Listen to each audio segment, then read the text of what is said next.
हर व्यक्ति की अपनी मान्यता है, अपनी धारणा है, अपनी एक सोच है, अपना एक विचार है और वो सोचता है कि बस ये ठीक है, जैसा मैं सोचता हूँ वही ठीक है, जैसा मैं कर रहा हूँ वही ठीक है, जो मैंने निर्णय ले लिए हैं वही सबसे अच्छे निर्णय हैं, जैसा मैं करूँगा वो भी अच्छा होगा, जो मैंने किया था वो भी अच्छा है।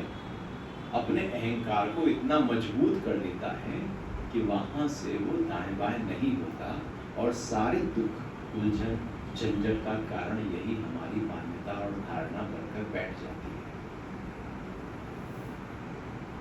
अर्जुन ने भी कुछ ऐसी मान्यता और धारणा रण क्षेत्र में बना ली थी। उसने कहा कि मैं युद्ध नहीं करूंगा।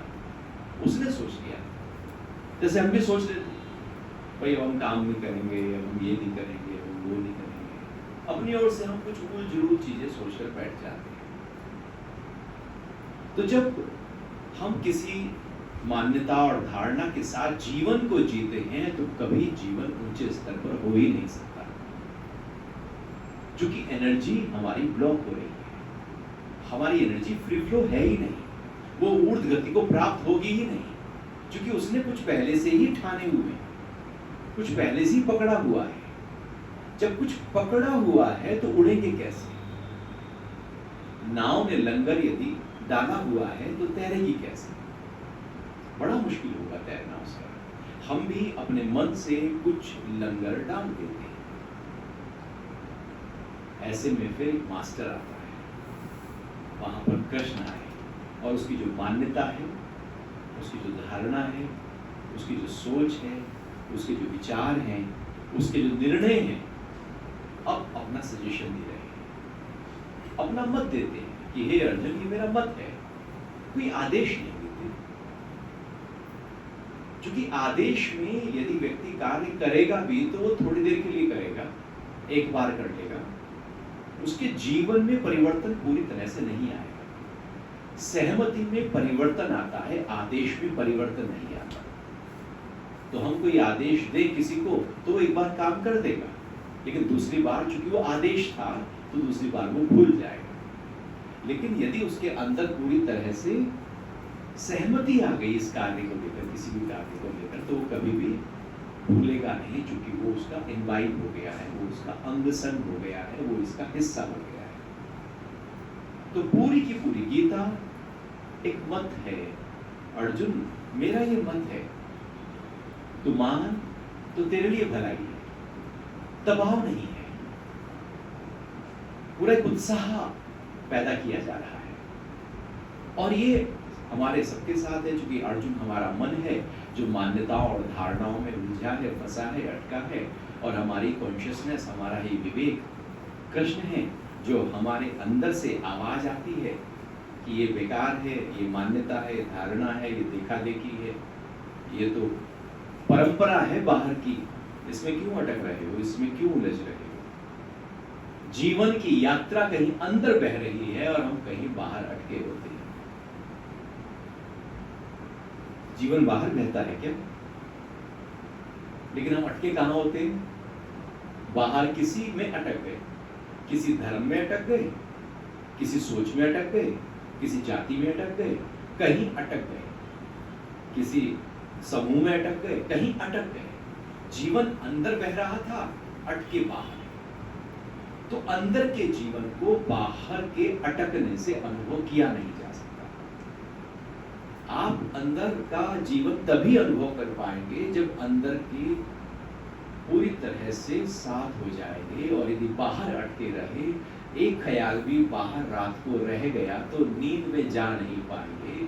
अंदर जाने के लिए बाहर का सब कुछ छोड़ना पड़ता है।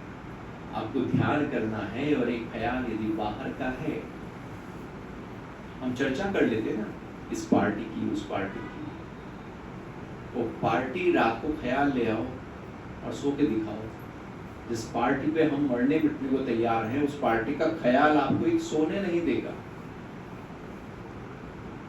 जिस चीज का ख्याल आपको दिन भर ऊर्जा से बनाए रखता है, उत्साह से बनाए रखता है, वो ख्याल भी रात को नींद आने नहीं देगा यदि वो रह गया तो काम का था क्या? मेरे जीवन का हिस्सा था क्या? जिसको मैंने कसकर पकड़ लिया, कसकर यदि पकड़ लिया बाहर कुछ, तो जीवन जो अंदर बह रहा है उसकी जो कोमलता है, उसकी जो मुलायमता है, उसकी जो नाजुकता है, वो फूल की तरह जो खिला हुआ है, वो कहीं हम अनुभव नहीं कर पाएंगे। और पूरी की पूरी गीता उसी अंदर जो जीवन बह रहा है, मेरा जो स्वरूप है, उसको अनुभव करने के लिए। और अलग अलग तरीके से, क्योंकि जरूरी नहीं कि व्यक्ति एक तरीके से, उसका मन एक तरीके से मान जाए। दूसरा तरीका बताएंगे, तीसरा तरीका बताएंगे, चौथा तरीका बताएंगे, अनेक तरीके बताएंगे। यूं कहें कि गीता का 700 श्लोक एक तरह से 700 प्रकार के प्रैक्टिसेस है। हर एक भगवान के मुख से बोला हुआ श्लोक एक प्रैक्टिस है। अब किसी को ये प्रैक्टिस, किसी को दूसरी प्रैक्टिस, किसी को तीसरी प्रैक्टिस, अभ्यास है। और बिना अभ्यास के परिवर्तन नहीं होता। आप एक जरा सी राइटिंग, एक सिग्नेचर जब बचपन में छोटे थे तो साइन करके कितनी बार देखे होंगे? तो साइन की वैल्यू सबसे पहले पता लगी कि अब मेरे साइन की वैल्यू है, मुझे कहीं करना पड़ेगा, चेक पे साइन करना पड़ेगा, ऑफिस में करना पड़ेगा, तो एक ही बार सबसे पहले कर दिया था क्या, या कॉपियां की कॉपियां भर दी थी? न जाने कितनों को दिखा लिया होगा घर में, ये साइन करो या ये करो। एक साइन करना हो जो आपसे ही निकल रहा है, उसकी इतनी प्रैक्टिस करते हैं, तो जीवन को जीने की प्रैक्टिस कितनी करनी होगी? ये तो रोज करनी होगी।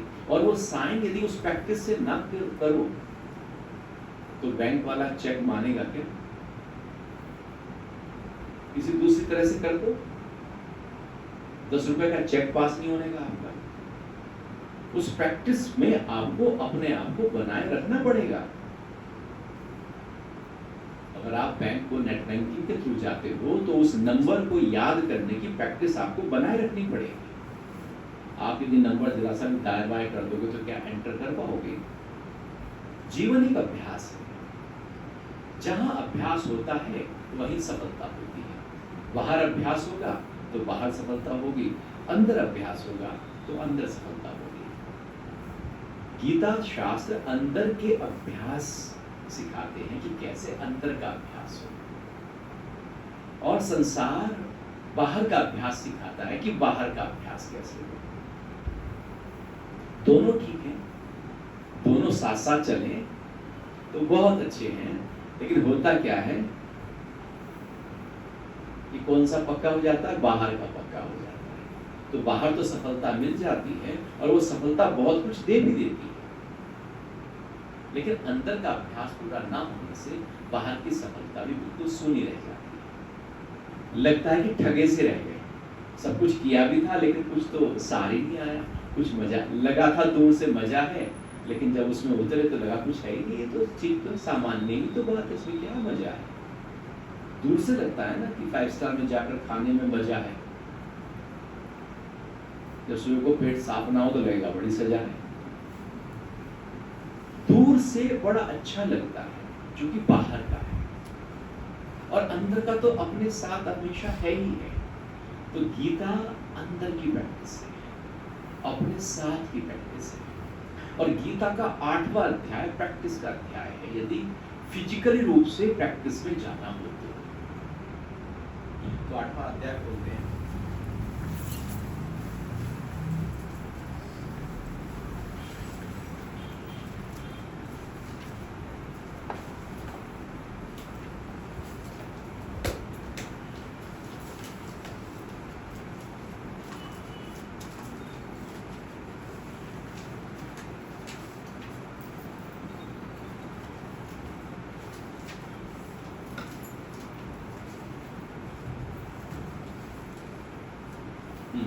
बोला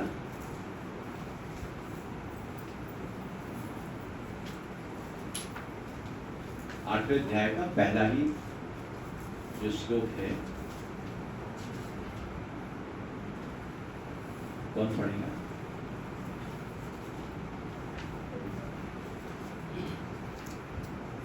अर्जुन ने कहा, हे पुरुषोत्तम, वह ब्रह्म क्या है, अध्यात्म क्या है, कर्म क्या है, अधिभूत नाम से क्या कहा गया है और आदिदेव किसे किसको कहते हैं? अब देखो, ये अर्जुन का प्रश्न है।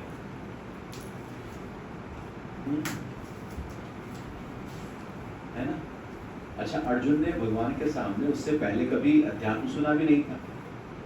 अब सुनते सुनते सुनते सुनते उसके प्रश्न कौन से आ गए। अभी अध्यात्म का उसे भी नहीं पता था, उसने गांडीव छोड़ दिया था, मायूस होकर बैठ गया था, मैं युद्ध नहीं लड़ूंगा। और अब उसके प्रश्न कौन से होने लगे। जिसमें आप रत होने लगते हो वहीं आप बहुत ऊंचे स्तर पर चले जाते हो। आप जिसमें उतर जाओ वहीं पर गहरे उतरने लगते हो, और जिसमें उतरो ही ना वो लगता है कि दूर का है, आप उसका हिस्सा नहीं बने। तो अर्जुन के प्रश्न ऊंचे प्रश्न हैं। और फिर दूसरा श्लोक, हे मधुसूदन, यहाँ अधियज्ञ कौन है और वह इस शरीर में कैसे है, तथा युक्त चित्त वाले पुरुषों द्वारा अंत समय में आप किस प्रकार जानने में आते हैं? ये तो अर्जुन के प्रश्न हो गए, है ना? अब उत्तर शुरू होता है भगवान का। यह भी प्रश्न है। आगे श्री भगवान ने कहा, परम अक्षर ब्रह्म है, अपना स्वरूप अर्थात जीवात्मा अध्यात्म नाम से कहा जाता है, तथा भूतों के भाव को उत्पन्न करने वाला जो त्याग है वह कर्म नाम से कहा गया है। उत्पत्ति विनाश धर्म वाले सब पदार्थ अधिभूत हैं, हिरण्यमय पुरुष आदिदेव है। और हे देहधारियों में श्रेष्ठ अर्जुन, इस शरीर में मैं वासुदेव ही अंतर्यामी रूप से अधियज्ञ हूँ। जो पुरुष अंतकाल में मुझको ही स्मरण करता हुआ शरीर को त्याग कर जाता है वह मेरे साक्षात स्वरूप को प्राप्त होता है, इसमें कुछ भी संशय नहीं है। अब अर्जुन ने पूछा था ना अंतकाल में, अब उसका उत्तर आ गया। जो पुरुष अंतकाल में मेरा स्मरण करता है वो मुझे ही प्राप्त हो जाता है। अब क्या है अंतकाल, कब है अंतकाल, किसका अंतकाल कब है, कुछ पता है? किसी को भी नहीं पता ना कि उनका अंतकाल कब है। तो फिर कैसे यह श्लोक सिद्ध होगा? अंतकाल में ही तो भगवान का नाम लेना है और अंतकाल का पता नहीं, तो कैसे बात बने? तो काल का अंत ही अंतकाल है। ये जो काल है, अभी जो बीत रहा है काल, ये काल है। मतलब ये जो समय है, जो वर्तमान है, यही काल है। और ये जो वर्तमान है इसका अंत बस हो ही रहा है। हर वर्तमान का अंत हो रहा है और हर वर्तमान भूतकाल में बदल रहा है ना? हर वर्तमान भूत में बदल जाएगा, उसका अंत हो जाएगा। इस सेकंड का अंत हो रहा है और लगातार अंत होता चला जा रहा है। अभी हमें, फिर अगले पल है, अगले पल, अगले पल, ऐसे लगातार हमारा वो जो काल था उसका अंत हो गया, नया काल आ गया। तो अंतकाल क्या हुआ? हर बीतता हुआ काल ही अंतकाल है। ना कि जब हम मरेंगे तो अंतकाल क्या होगा, वो भी अंतकाल है। वो शरीर का अंतकाल हो गया और जीवन का हर बीतता हुआ काल ही अंतकाल है। तो जब तक हमने हर अंतकाल में उस प्रभु का स्मरण नहीं किया, तो जो शरीर का अंतकाल होगा वहां पर प्रभु का स्मरण कैसे याद आएगा? क्या याद आ सकता है? जीवन की तैयारी कुछ और थी, जीवन भर साधा कुछ और था, जीवन भर सोचा कुछ और था, जीवन भर रहे किसी और बात में, ख्याल में, विचार में, सोच में, किसी और जोड़ में, किसी घटाव में, किसी गुणा में, किसी विकार में, किसी वासना में। और हम कहें अंतकाल में अचानक लगे कि जब अंतकाल आ गया, यदि थोड़ा सा पता भी लग जाए व्यक्ति को, है ना, स्वाभाविक मृत्यु में थोड़ा सा आभास होने लगता है कि इंद्रियां जब साथ छोड़ने लगे, सांस कि गति जब पूरी तरह से कार्य ना कर रही हो और धीरे धीरे धीरे धीरे लग रहा हो कि शरीर से अब वो शक्ति, वो ऊर्जा अब रही नहीं जा रही है, तो समझो कि नजदीकी है मामला। तो क्या हम प्रभु का स्मरण कर सकते हैं? रहे थे काम में, क्रोध में, लोभ में, मोह में, राग में, द्वेष में, अहंकार में, धन के संचय में, अपनी कीर्ति में, और हम कहें अब एक झटके में कुछ ऐसा हो जाए कि वो याद आ जाए। आप भी किससे लड़के आओ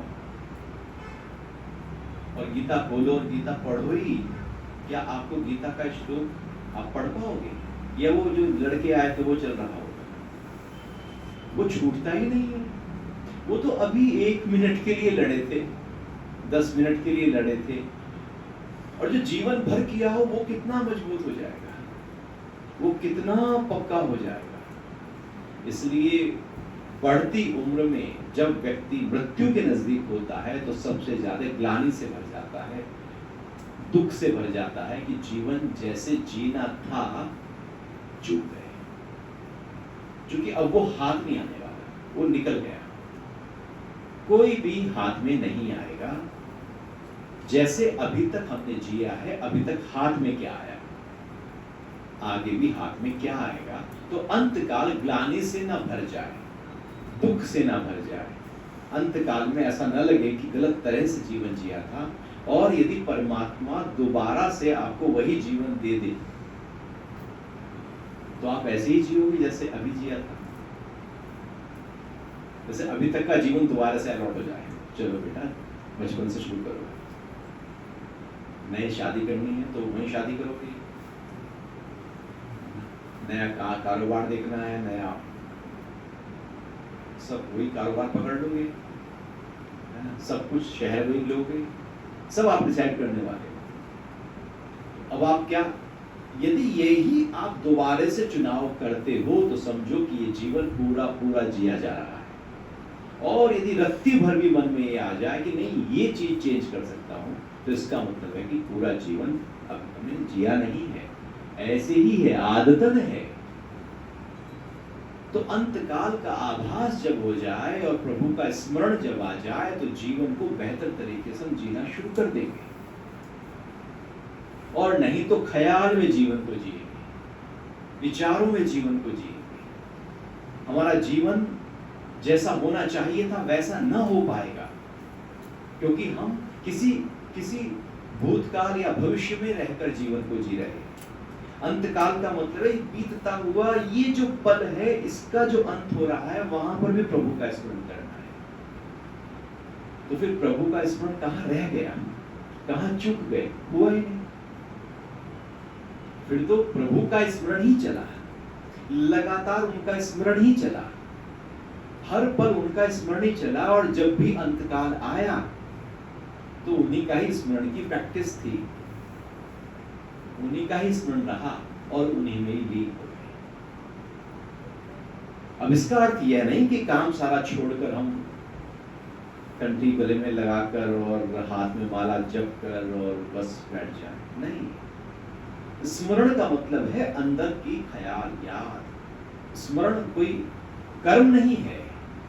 कर्म तो जो आप कर रहे हो, जैसा कर रहे हो, जिस तरह से कर रहे हो, जहां पर परमात्मा ने रखा है, बस वही है सबका अपना अपना कर्तव्य कर। स्मरण क्या चल रहा है मेरा?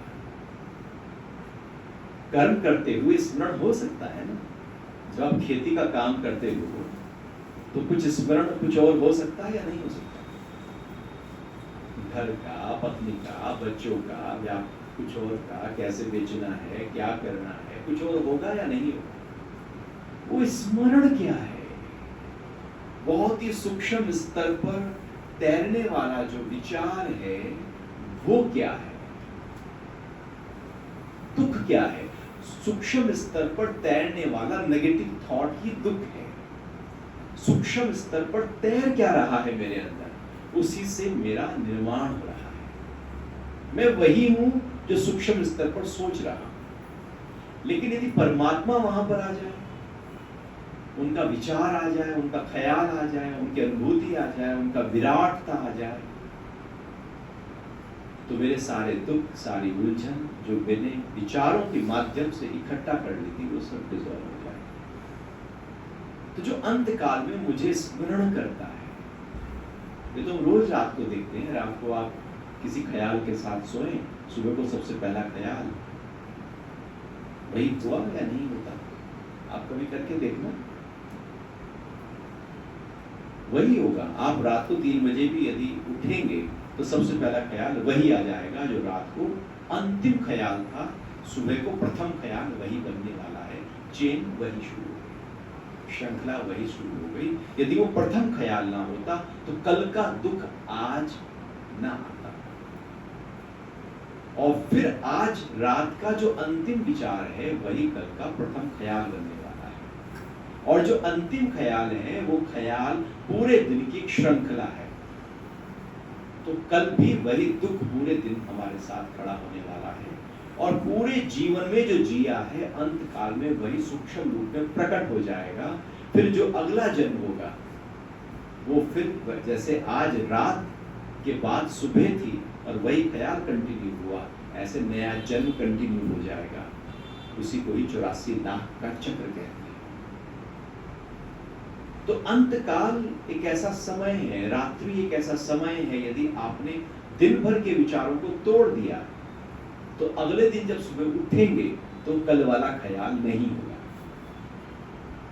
यदि मृत्यु से पहले पूरे जीवन के जो विकार हैं, विचार हैं, भय है, क्रोध है, लोभ है, मोह है, वो टूट गया, तो जब अगला जन्म है उसमें ये विकार और विचार और वासना है ही नहीं, और जब विकार और विचार और वासना है ही नहीं तो अगला जन्म होगा कैसे? दही जमाने के लिए जामुन चाहिए, दूध आपके पास 100 लीटर भी हो, दही जरा सी ना हो, जमाने के लिए जमा सकते हो? दही चाहिए,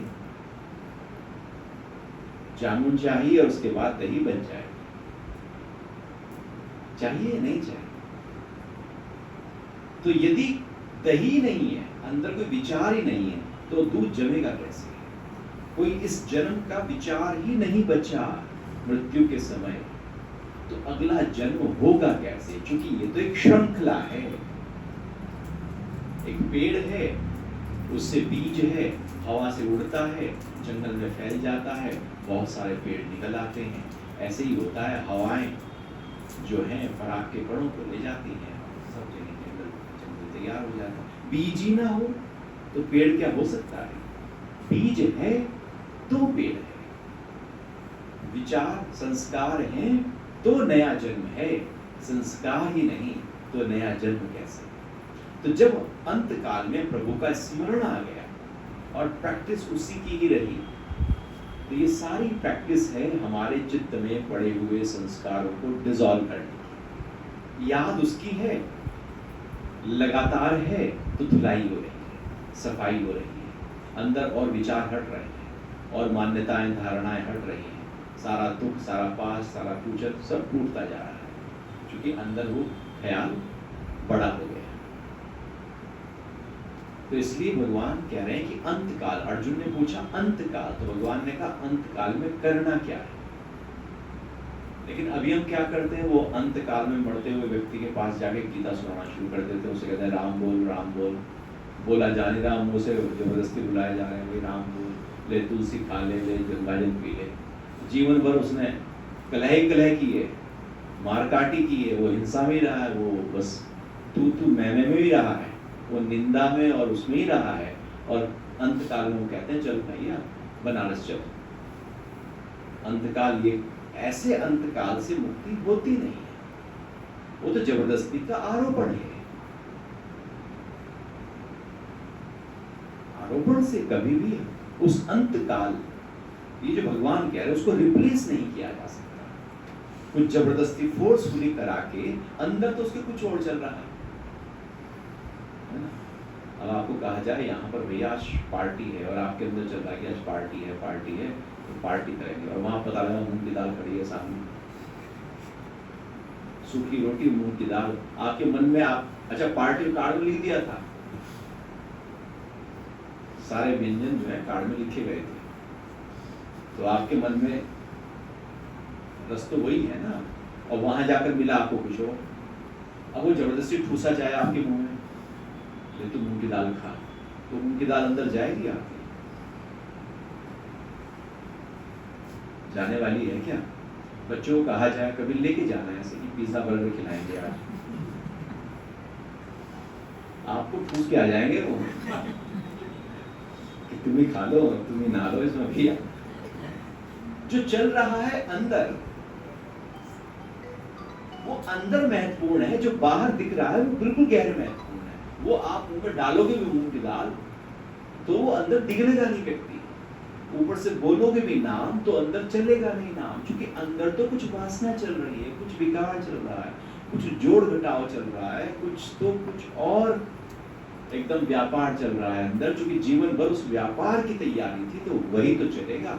और अब इतना महत्वपूर्ण समय आ गया मन को पूरी तरह से उस व्यापार को खोल देने का कि शरीर साथ नहीं दे रहा है, इंद्रियां साथ नहीं दे रही हैं, प्राण साथ नहीं दे रहा है, मन ने अपनी दुकान पूरी खोल दी।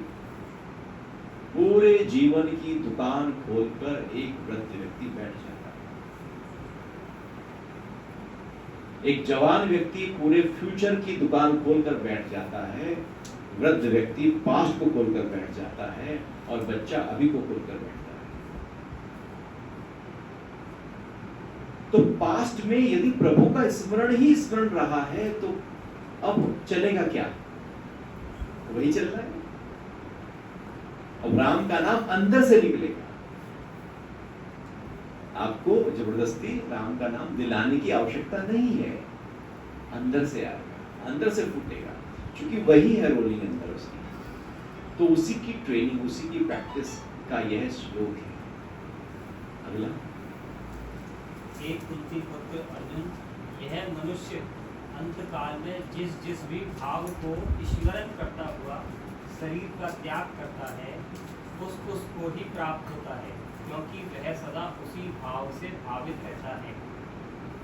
आ गया ना वही बात। आप क्रोध में रहोगे तो अगले दिन क्रोध ही उठेगा। किसी दिन रात को लड़के सो होते, सुबह को फिर लड़ाई शुरू होती।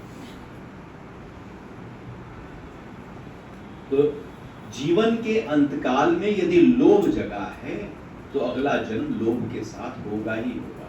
काम जगा है, क्रोध जगा है, राग जगा है, मोह जगा है, जो भी जगा है, और अंत में सबसे ज्यादा जो जगा रहता है वो जगा रहता है मोह। अपने वालों में जो पकड़ है वो बड़ी मजबूत होती है। सब विकार कमजोर पड़ सकते हैं, मोह कमजोर नहीं, क्योंकि उसके धागे बहुत सूक्ष्म होते हैं, और वही मोह नया जन्म देता है। तो अंत काल में जिस भाव से व्यक्ति भावित होता है, अगला जन्म उसी भाव के आधार पर तय होता है। जैसे अभी आपके मन में जो चल रहा है, अगले क्षण में क्या चलने वाला है? वही चलेगा जो एक क्षण पहले था। फिर उससे अगले क्षण क्या चलेगा? जो उससे पहले क्षण था। अभी हमारे मन में वो चल रहा है जो एक क्षण पहले चल रहा है। तो भगवान कह रहे हैं कि इस जन्म के अंत में जो चल रहा है, नया जन्म अब उसी के आधार पर होने वाला है, क्योंकि एनर्जी जो है वो सारी यहीं से तो इकट्ठा होकर जा रही है। मृत्यु का मतलब है कि पूरी प्राण शक्ति ने सारा पुलिंदा, सारी इंद्रियों की शक्ति, मन की शक्ति, प्राण की शक्ति और सारे चित्त में पड़े हुए संस्कारों को इकट्ठा किया, और प्राण ने उसको पूरा जोड़ लगाकर शरीर से उस पूरे के पूरे पुलिंदे को बाहर निकाल दिया। इसलिए मृत्यु के लिए भी शक्ति की आवश्यकता होती है, और यदि उतनी शक्ति ना हो तो मृत्यु भी नहीं आती। इसलिए बहुत लोग पूरी तरह से एकदम मृत्यु जैसे दिखाई देते हैं, लेकिन वो मर नहीं पाते, क्योंकि उतनी शक्ति भी संजो नहीं पा रहे हैं जिससे शरीर का प्राण बाहर निकल सके। उसके लिए भी ताकत चाहिए। जैसे ही वो संजोली जाती है, शरीर से प्राण बाहर निकल जाता है। और वो प्राण जो बाहर निकला, क्या लेके चला? वो अंत काल में जो भाव था, सारी बैलेंस शीट, चित्त के सारे संस्कार, बस सबसे ज़्यादा वही पॉपअप हुए और वही टॉप पे लेकर, टॉप प्रायोरिटी पर लेकर। जैसे व्यक्ति सुबह के समय कोई टॉप प्रायोरिटी पर काम लेकर निकले तो व्यक्ति वही काम करेगा ना जाके, क्योंकि टॉप प्रायोरिटी पर है। ऐसे बहुत सारे काम है उसके, लेकिन आज ये काम करना है, बिजली का बिल आज जमा करने जाना है, तो बिजली का बिल तो जमा करोगे ही ना, इसलिए तो आप कार्ड निकाल के गए, या आपने लैपटॉप खोला बिल जमा करना है, मोबाइल पे बिल जमा करना, वही तो करोगे ना। तो टॉप पर जो है आप सबसे पहले वही करने वाले हो। ऐसी प्राण जब शरीर से चित्त में पड़े हुए संस्कारों को पूरा चित्त सहित बाहर लेकर जाता है, तो टॉप में थॉट्स जो पड़े होते हैं वही अब आने वाली योनि का निर्माण करते हैं कि वहां पर कौन सी योनि, कौन सा शरीर, क्योंकि वो भोगना है जो लास्ट में था, वही भोगना है।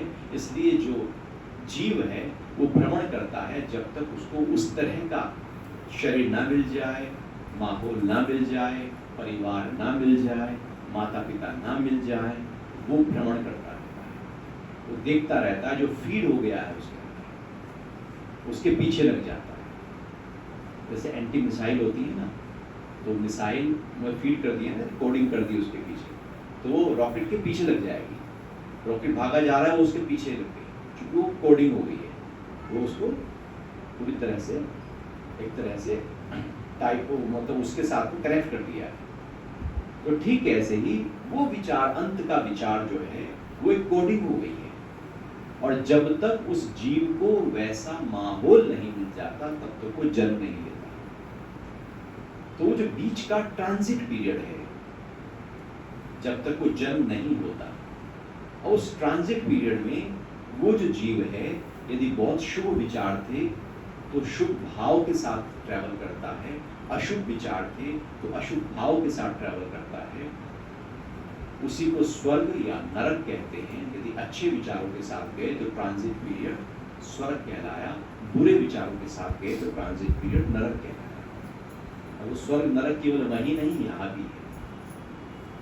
तो क्या मिला हमें? जो आखिर का था वही हमको मिल गया। इसलिए हे अर्जुन, तू सब समय निरंतर मेरा स्मरण कर और युद्ध भी कर। इस प्रकार मुझमें अर्पण किए हुए मन बुद्धि से युक्त होकर तू निसंदेह मुझको ही प्राप्त होगा। तो साथ तो मेरा स्मरण करता रहे और भी क्या करता रहे, साथ साथ युद्ध भी करता रहे। अब ऐसा नहीं कि आप आपने गीता पढ़ ली और गए तीर कमान लेने के लिए आज युद्ध करेंगे। भगवान ने कहा युद्ध करेंगे और भगवान का नाम ले लीजिए। हमारा युद्ध क्या है? हमारे कर्म, ये जो कुरुक्षेत्र है ना, ये युद्ध क्षेत्र है। युद्ध क्या है? दिन भर अच्छे बुरे विचार लड़ रहे हैं, सब कुछ फाइट हो रही है। अच्छा विचार आता है, दिन भर सारे काम कर, लेकिन साथ साथ करना क्या है वो बता दिया। भगवान ने ये नहीं कहा कि तू युद्ध नहीं कर, तू अपना काम नहीं कर, तू कर, तुझे बस एक छोटा सा काम मेरा करना। तू अपना काम कर, तू युद्ध कर, महाभारत का युद्ध कर, लेकिन क्या कर? साथ साथ मेरा स्मरण कर। तो युद्ध का प्रभाव तुझे नहीं होगा, वो कर्म तुझे बांधेगा नहीं, वो कर्म तेरा नहीं है। क्यों नहीं है तेरा? क्योंकि तेने उस युद्ध का स्मरण नहीं किया। उस कर्म को करते हुए तूने मेरा स्मरण किया, तो उसका फल तेरा नहीं है। किसका फल हुआ? मेरा ही है। और समुद्र में यदि आप जहर की शीशी डाल दोगे तो समुद्र का कुछ बाल बांका होता नहीं है। उस विराट में यदि आप अपने कर्म को डाल दो तो वहां कुछ भी ठहरता नहीं है, टिकता नहीं है। हवाओं में बदबू कितनी भी हो, थोड़ी देर बाद हवाएं उस बदबू को बाहर कर जाएंगी। तो युद्ध का मतलब है जीवन की सारी यात्रा जो हम कर रहे हैं, जो हमें मिली है कर्तव्य कर्मों के माध्यम से, सब करना है। बस छोटा सा ही काम है, प्रभु का स्मरण भी साथ साथ करना नहीं। छोटा सा ही तो होता है। जैसे मान लो आप व्यापार करने गए क्लाइंट के साथ में, तो मन में क्या चलता है, इससे फीस अच्छी आएगी, प्रॉफिट अच्छा होगा, कनेक्ट अच्छे होंगे, रोलिंग चलती है। जब भी उसका फोन आएगा, जब भी उससे बात होगी, जब भी उसके लिए काम करेंगे, सबसे पहले क्या पॉपअप आएगा, स्मरण क्या होगा, उससे मुझे ये फायदा। तो ऐसे न जाने कितने लोगों के साथ हम कनेक्ट रहते हैं, और सबके साथ जब जब उनके साथ व्यवहार करते हैं, उनसे क्या लाभ मिल सकता है, आज नहीं तो कल सबसे पहले वही स्मरण आ जाता है। और हम अब अटक गए। अब भगवान क्या करें, तो सबसे व्यवहार कर, लेकिन जो पॉपअप आए वो क्या हो, तो मेरा स्मरण कर, तो युद्ध। फिर क्या होने वाला है, मुझको ही तो प्राप्त हो जाएगा। उस विशालता, उस आनंद, उस उत्साह, उस मस्ती के साथ तो जीवन को जिएगा। आगे ये पाठ यह नियम है कि परमेश्वर के ध्यान के अभ्यास योग से युक्त दूसरी ओर न जाने वाले चित्त से निरंतर चिंतन करता हुआ मनुष्य परम प्रकाश रूप दिव्य पुरुष को अर्थात परमेश्वर को ही प्राप्त होता है। प्रैक्टिस आ गई। कैसे, दूसरे का चिंतन नहीं करना। अभी हमारे अंदर दूसरा ही पड़ा है।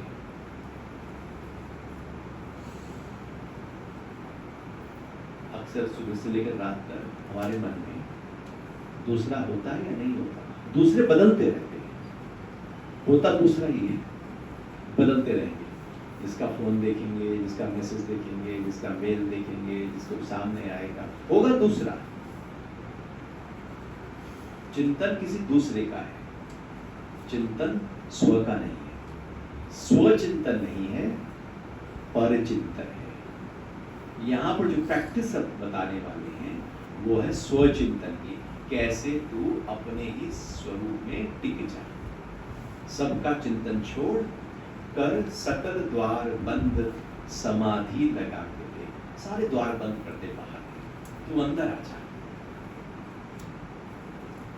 जो पुरुष सर्वज्ञ अनादि सबके नियंता, सूक्ष्म से भी अति सूक्ष्म सबके धारण पोषण करने वाले अचिंतन स्वरूप सूर्य के सदृश नित्य चेतन प्रकाश रूप और अविद्या से अति परे शुद्ध सच्चिदानंद घन परमेश्वर का स्मरण करता है, वह भक्ति युक्त पुरुष अंत काल में भी योग बल से भ्रुकुटी के मध्य में प्राण को अच्छी प्रकार स्थापित करके फिर निश्चल मन से स्मरण करता हुआ उस दिव्य रूप परम पुरुष परमात्मा को ही प्राप्त होता है। अब एक और प्रैक्टिस बता दी। अब अंतकाल हमने पहले ही बात की। अंतकाल वही अंत, वो तो हमें पता नहीं है कब है अंतकाल। अंतकाल यही है अंतकाल। तो क्या करना है, अपने ही अंदर जाने के लिए कहां पर अपने आपको ठहराना है, भ्रगुटी के मध्य। भ्रगुटी के मध्य आज्ञा चक्र है। ईड़ा, पिंगला और सुषुम्ना तीन नाड़ियों का मिलन है। गंगा, यमुना और सरस्वती का मिलन है। पूरे शरीर में जो तीन नाड़ियां, प्रमुख नाड़ियां हैं, यूं तो 72,000 नाड़ियां हैं। तीन नाड़ियां जो ये जो सुषुम्ना है, जो रीढ़ की हड्डी के बीच में है, उसके लेफ्ट साइड में ईड़ा है, राइट साइड में पिंगला है, और पूरे ये पैरेलल चलती है। केवल एक ही जगह पर ऐसे आती हैं जहां पर वो क्रॉस कर जाती है, उसको कहते हैं आज्ञा चक्र। ये जो आज्ञा चक्र है, अध्यात्म के नजरिए से बहुत ही महत्वपूर्ण स्थान है, क्योंकि यह स्थान अंदर की यात्रा का स्थान है। ये दो आंखें बाहर जा रही हैं, ये जो तीसरी आंख है ये अंदर खुलती है। दो आंखें बाहर खुलती हैं, जो त्रिकुटी है वो भीतर खुलती है। ये आंखें बाहर की यात्रा के लिए आवश्यक होती है। आंख ना हो तो बाहर की यात्रा बड़ी मुश्किल है। अपने घर में ही चलना बड़ी मुश्किल है। लाइट ना हो, घर में चल के दिखाओ। जिस घर में रोज चलते हो वहीं गिर पड़ोगे, वहीं टोट होके चलते हो। तो दो आंखें बाहर की यात्रा, बहिर्मुख यात्रा के लिए 2 आंखें और अंतर्मुखी यात्रा के लिए ये जिसको भगवान शिव का तीसरा नेत्र कहते हैं, ये अंदर की यात्रा के लिए आंख आवश्यक होती है। तो जब हम लगातार अपने ध्यान को इस स्थान पर, ये जो आज्ञा चक्र है, यहाँ पर टिकाए रखते हैं, ठहराए रखते हैं, इसका अभ्यास करते रहते हैं, तो ये जो स्थान है, ये जो चक्र है, वो एक्टिव हो जाता है। और जैसे ये चक्र एक्टिव होता है, वहां पर ऊर्जा का संचार होना शुरू हो जाता है लगातार प्रैक्टिस के माध्यम से। तब वो बाहर का दृश्य, बाहर में जो हमारा अटकाव है, वो उसी समय गिर जाता है। जब तक वो ना खुले तब तक बाहर ही पकड़े हुए हैं। हम ऊपर ऊपर से कह देंगे नहीं मेरा तो कोई, मैं तो अनासक्त हूँ, मैं तो ये हूँ, मैं तो वो हूँ, ऐसा कुछ भी नहीं है। जब तक ये ना खुला तब तक हम बाहर ही फंसे हैं। और ये खुल गया तो बाहर की आंखें खुली रहे। तू युद्ध कर, और क्या कहा, मेरा स्मरण कर। मेरा स्मरण करने का रास्ता क्या है, ये आज्ञा चक्र। और युद्ध का रास्ता क्या है, ये 2 आंखें। तो 2 आंखें भी खुली हो और तीसरी आंख भी खुल जाए। यदि तीसरी आंख खुल सके तो स्मरण होना आसान है, और यदि वो ना खुल सके तो स्मरण नहीं हो सकता। 2 आंखें ही हमें विकार और वासनाओं में लेकर जाएंगे। अब इसको खोलना है, स्मरण तो तभी होगा। अब उसकी प्रैक्टिस बता रहे हैं कि आंख बंद करके अपने पूरे प्राणों को कहां लेके जाना है, भ्रगुटी के मध्य में। क्योंकि यह स्थान जो हमारे सहस्रार चक्र है, जो सबसे टॉप का चक्र है, उससे निचला चक्र है। इस स्थान पर ध्यान पुरुषों के लिए लाभकारी होता है, स्त्रियों के लिए हृदय पर ध्यान लाभकारी होता है। पुरुष हमेशा बुद्धि में रहता है, स्त्रियां हृदय में रहती हैं। पुरुष बुद्धि प्रधान है, स्त्रियां हृदय प्रधान है। दोनों में बहुत बड़ा अंतर है, जमीन और आसमान का अंतर है। पुरुष एक ही कार्य को जिस नजरिए से सोचता है, स्त्रियां उसी कार्य को दूसरे नजरिए से सोचती हैं, क्योंकि उनके देखने का तरीका कुछ और है। वो हृदय से देख रही है। जैसे लाल चश्मे से देख रहा हो कोई तो लाल दिखाई देगा, काले से देख रहा हो तो काला दिखाई देगा। पुरुष जो है उसकी हमेशा बुद्धि खड़ी है, उसके लॉजिक्स खड़े हैं, उसका जोड़ घटाव गुणा भाग खड़ा है, उसकी कंजूसियत खड़ी है, सब कुछ एकदम खड़ा है उसकी हर हाव भाव में। ठीक उल्टा स्त्रियों में जो पुरुष का भाव है वो स्त्रियों का भाव नहीं होता, ठीक उल्टा उनका विरोध का भाव होता है। यदि दोनों के एक भाव हो जाए तो जीवन में कभी लड़ाई ना हो। क्या ऐसा होता है? क्यों हो जाती है लड़ाई? क्योंकि वो कहीं और से देख रहे हैं और वो कहीं और से देख रहे हैं। देखने का नजरिया ही पूरी तरह से एकदम ही बिल्कुल निराला है, स्थान ही बदला हुआ, एक हृदय से एक बुद्धि से। अब जो बुद्धि से देख रहा है उसकी तो बुद्धि को ठीक करना पड़ेगा ना, जो हृदय से देख रहा है उसका हृदय को ठीक करना पड़ेगा। तो यदि भगवान कृष्ण को उपदेश ना देकर किसी स्त्री को दे रहे होते तो वो कहते कि तू अपने अनाहत चक्र पर ध्यान लगा। अब अर्जुन को दे रहे हैं तो वो कह रहे हैं कि तू अपने आज्ञा चक्र पर ध्यान लगा, क्योंकि वही चक्र उसका बिखर गया है, वही बुद्धि उसकी बिखर कर कार्य कर रही है। क्योंकि वो कह रहा मैं युद्ध नहीं लड़ूंगा, बुद्धि बिखर गई। तो अनाहत, मूलाधार, स्वादिष्ठान, मणिपुर, अनाहत, विशुद्ध, आज्ञा, सहस्रार जो चक्र हैं उसमें अलग अलग तरह की ऊर्जाएं कार्य करती हैं, जिससे शरीर और जीवन की यात्रा अलग अलग कार्यों में रत हो जाती है। तो जो प्रैक्टिस है आज्ञा चक्र को खोलने की, जिनका हृदय चक्र भी स्त्रियां यदि हृदय चक्र के माध्यम से प्रैक्टिस शुरू करें तो वो प्रैक्टिस यहाँ से शुरू करेंगे, लेकिन बाद में यहाँ भी पहुंचेंगे। ऐसा नहीं कि वो यहाँ नहीं पहुंचेंगे, यहाँ भी पहुंचेंगे, लेकिन आरंभ यहाँ से होगा। पुरुष का आरंभ कहाँ से होगा? यहाँ से होगा, यहाँ से नहीं हो सकता, क्योंकि वहां पर उनकी ऊर्जा बहती ही नहीं। इसलिए स्त्रियां इमोशन में ज्यादा होती हैं, क्योंकि वो हृदय से बह रही है, भले वो बिखर के ऊर्जा बह रही है। तो पुरुष बुद्धि में ज्यादा होता है, भले वो बुद्धि में ऊर्जा बिखर कर बह रही है। तो जब हम ध्यान का अभ्यास करते हैं, पुरुष विशेष रूप से ध्यान का अभ्यास करता है, वो यहाँ ध्यान करता है, तो वो अपनी मस्तिष्क और मन के स्तर पर बहती हुई एनर्जी को बैलेंस कर देता है। और स्त्रियां जब यहाँ पर ध्यान करती हैं तो वो अपने इमोशंस को बैलेंस कर देती हैं। तो ये प्रैक्टिस है जो भगवान यहाँ पर प्रैक्टिस की बात कर रहे हैं कि इस भ्रगुटी में ध्यान लगाते हुए पूरे प्राणों को यहाँ पर इकट्ठा करते हुए और अपने शरीर का त्याग कर जाता है, देह अध्यास का त्याग कर जाता है। अब इसके 2 महीने, देह अध्यास का त्याग कर जाना मतलब ये जो बॉडी कॉन्शियसनेस है, जैसे ही आप ध्यान की गहराइयों में अपने मन को आज्ञा चक्र में टिकाते हैं, उसी समय बाहर के जगत से आप पूरी तरह से जगत की प्रलय कर चुके होते हैं। उसी पल प्रलय हो जाती है, आपने इस जगत को छोड़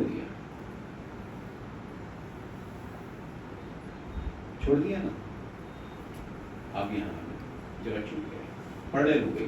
जिसमें रहते थे पूरा जीवन भर, उसकी प्रलय कर दिया। अब व्यक्ति ध्यान करता क्यों नहीं?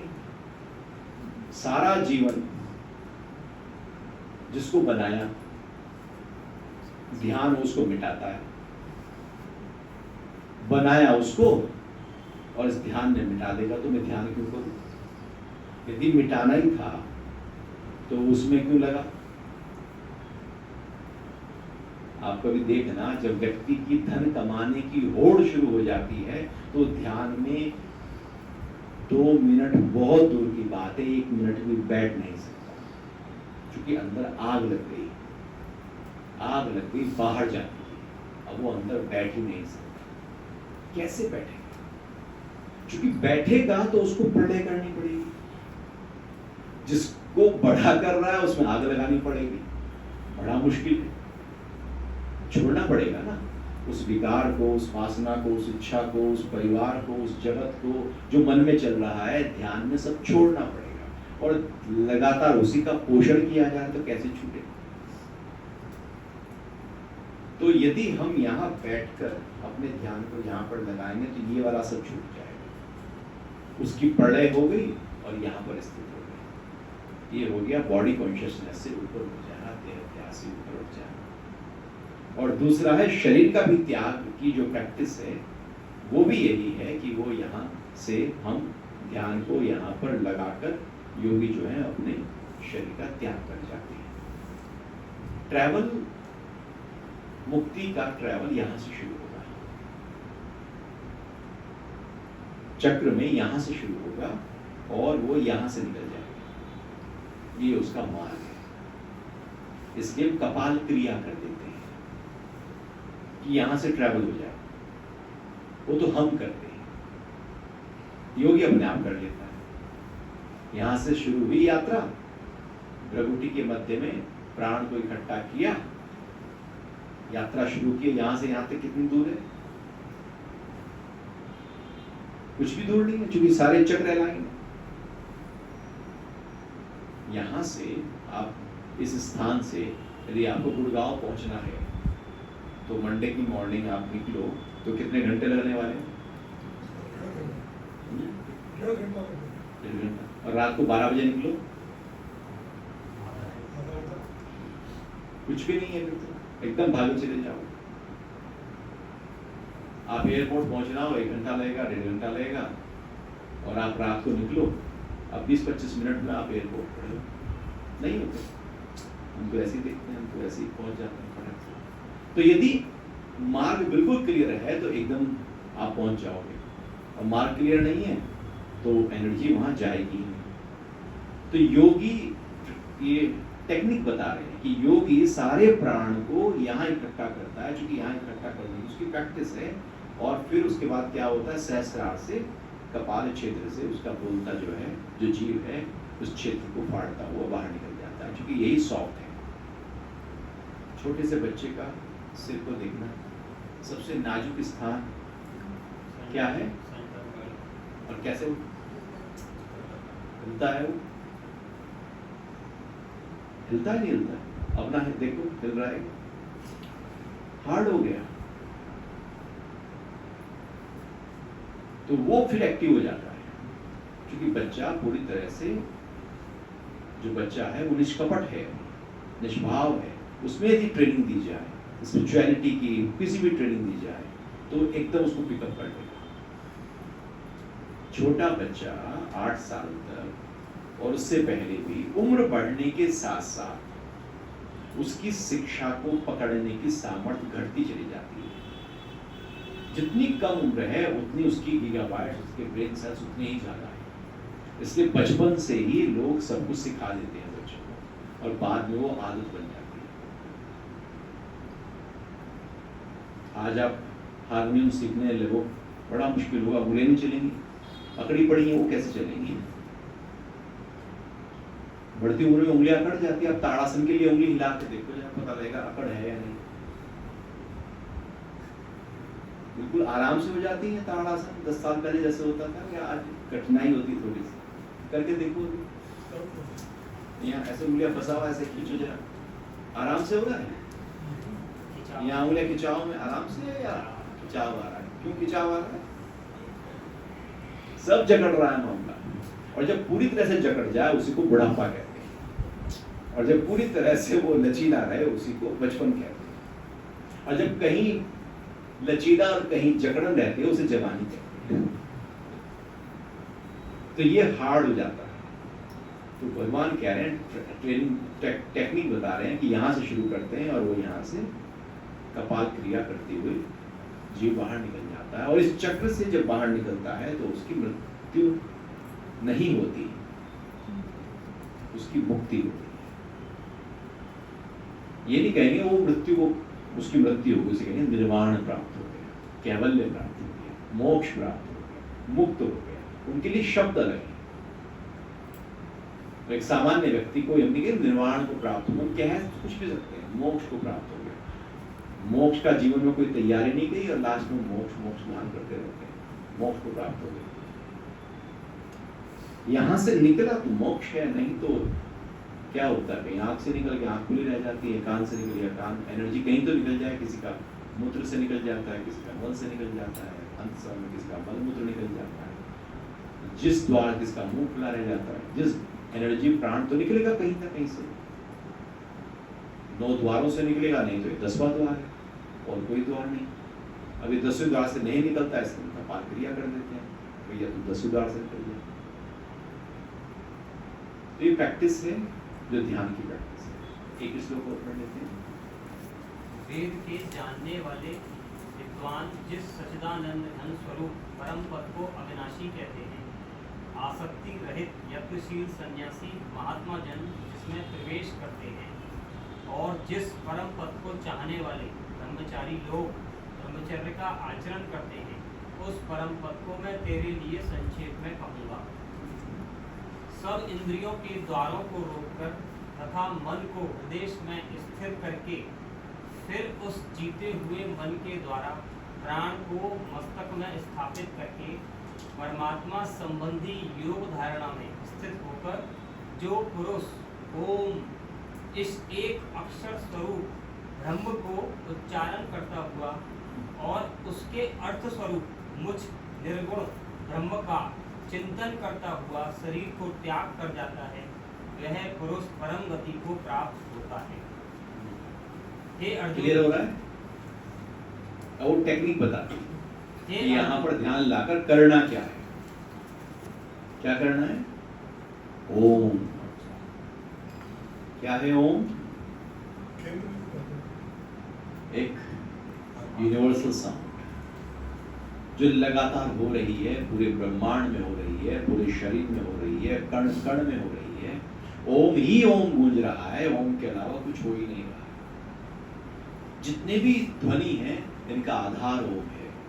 जो भी हम बोलते हैं उसका आधार ओम है। ब्रह्मांड में हर ध्वनि का फाउंडेशन ओम है। ओम एक ऐसा नाद है जिसके आधार पर सारे आहत नाद होते हैं। ये बहुत ही सूक्ष्म है। जो हम ओम बोलते हैं ये वो ओम नहीं है, जिस ओम की भगवान बात कर रहे हैं। अभी तो ये उसका एक सूचक की तरह है, एक बहुत ही बाहर की चीज है, अभी वो है नहीं। धीरे धीरे बोलते बोलते बोलते बोलते जब हमारा मन विचारों से, ख्यालों से, वासनाओं से, इच्छाओं से हट जाता है और हम ओम का उच्चारण कर रहे होते हैं, तब हमारी ओम की जो लयबद्धता है वो यूनिवर्सल लयबद्धता के साथ एक हो जाती है। और यदि हमारे मन में विकार होते हैं तो हमारा ओम और वह ओम एक नहीं हो पाते। तो ऐसे करके हम ओम का लगातार जाप करते करते ओम को पवित्र कर लेते हैं। ओम को प्यूरिफाई, जैसे हारमोनियम का प्रैक्टिस करते करते करते करते फिर उसमें सुर आने लगते हैं। वीणा का अभ्यास करते करते सुर आने लगते हैं, कैसियो का अभ्यास करते करते सुर आने लगते हैं। ऐसे ही ओम का जाप करते करते करते करते हम अलाइन हो जाते हैं।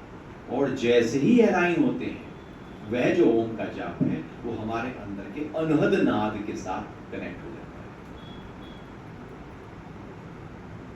अनहद नाद जो हमारे अंदर हो ही रहा है, उसको नादानुसंधान कहते हैं। तो वहां पर उसका उच्चारण करना अंदर की यात्रा के लिए जरूरी है, उस यूनिवर्स के साथ अपने को एक कर लेना। अब ये वहां भगवान कह रहे हैं कि जैसे मोबाइल में आप सिम डाल लो, है ना, जियो का आपने सिम डाला और जैसे ही सिम डाला और आपने अपना पैसे वैसे भरे, आप कनेक्ट हो गए ना टावर से। अब एक टावर किस किस से कनेक्ट हो रहा है? सारे टावर से। और फिर वो केवल टावर से कनेक्ट नहीं हो रहा है, सैटेलाइट से कनेक्ट हो रहा है, और सैटेलाइट से कनेक्ट होकर दूसरे सैटेलाइट से कनेक्ट होकर वो अमेरिका तक बात करा रहा है। आपने जरा सा 100 रुपए का सिम डाला ही था कि उसका कनेक्शन कहां तक पहुंच गया? टावर से सैटेलाइट, और सैटेलाइट से टावर, और टावर से एक फोन तक पहुंच गया, देश के उस कोने तक पहुंच गया, और फिर इस विश्व के उस कोने तक पहुंच गया। ऐसे ओम का जाप जब लगातार अभ्यास करते करते करते करते उसको प्यूरिफाई कर लेंगे, तो उसका जो कनेक्ट है वो कनेक्ट यूनिवर्सल साउंड से हो जाएगा। और जैसे उस साउंड से होगा तो अब आप जो मैं, मेरा, मेरे वाले हैं वो नहीं रहे। अब जो आदि गुरु शंकराचार्य का शिवोहम शिवोहम, अब आप वो हो गए। सब नकारा है ना उसमें, नेति नेति क्या है ना, ये नहीं हूं, ये नहीं हूं, ये नहीं हूं, ये नहीं हूं। जैसे ही कनेक्ट हुआ टावर से, ये सब छूट गया। अब आप उससे कनेक्ट हो गए। वही प्रैक्टिस है ध्यान। तो इसमें अब आगे ध्यान की बात शुरू हो जाएगी। अगली बार पढ़ेंगे। चलो आज हवा तो लगेगी।